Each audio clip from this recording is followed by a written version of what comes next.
railroading, a classic American pastime. Post-World War II America seemed to be hooked on the concept of an iron horse small enough to rest in their own hands. Even as time goes on, the hobby continues to be a thing a decent portion of the population does. I've met neighbors, cousins, and friends who are into the hobby. It might not seem like it to some, but the hobby isn't going away anytime soon. Newer technologies have superseded old methods, outmoded ways to make your models move, made everything more accurate and detail-sensitive. The list of improvements could go on. Call me hypocritical for saying this, but it's just not what it used to be. Everyone judges you based on the first thing they see. You're not using scale KDs. Why aren't all your engines DCC and sound? Those cars are slightly out of era. Why is the water dirty? And all other questions are thrown around. What happened to just being able to sit back and enjoy the hobby?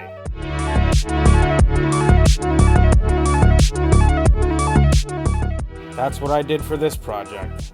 Meet Dirty Water Railroad Mikado number 8.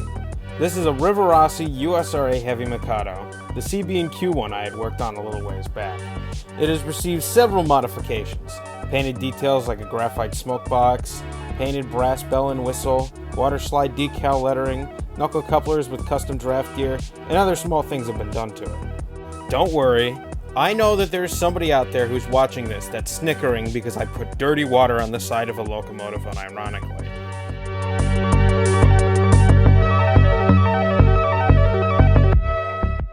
It was a slow yet easy process. First, I had to blank out the sides of all the lettering, which I did with some rubbing alcohol. After that, I had to figure out how to match the finish. You see, Rivarossi uses this strange finish which is mostly matte, but just barely satin. After this came an early proof of concept, seeing how the engine would look with a red number plate and white number boards. After I wasn't satisfied with that, I filed down the number plate and then added the number 8 decals. Up next came the installation of the knuckle couplers and appropriate draft gear. A first for me, but I think it went quite well. After this, I began to paint up the smokebox and firebox a graphite color, as I wasn't very happy with it being matte black all around. The cab sides and tender originally had a different 8 in their place, but I didn't like that and scraped it off. My decal printing skills are rather primitive, and alas, the original lettering didn't work out so well. I set it upon myself to order some water slides to complete the job. If you haven't noticed, I also painted the handrails, piping, and coupler cut bar black to match the rest of the engine. When the decals came, I immediately set to work tediously cutting out every single letter and number and putting them down individually. After a couple coats of Mod Podge and more finish matching, I was finally satisfied with the model. What's a steam locomotive without a matching caboose?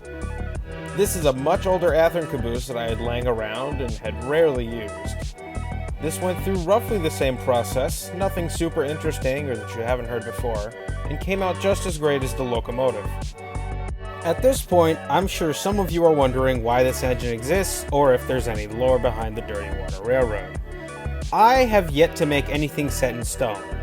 Is it part of an alternative universe where the New Haven Railroad never owned the Waterbury branch? Is number 8 the creator of the dirty water while Henry the FL9 is the guardian?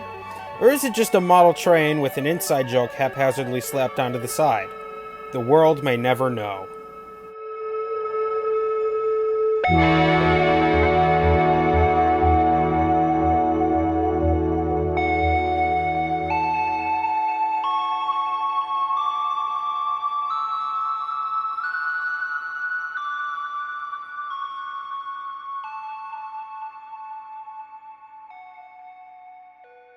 If you've made it to the end of the video, thank you so much for watching. Expect several more Dirty Water Railroad related things in the future. As always, thanks for stopping by, and I'll see you in the next one. Later.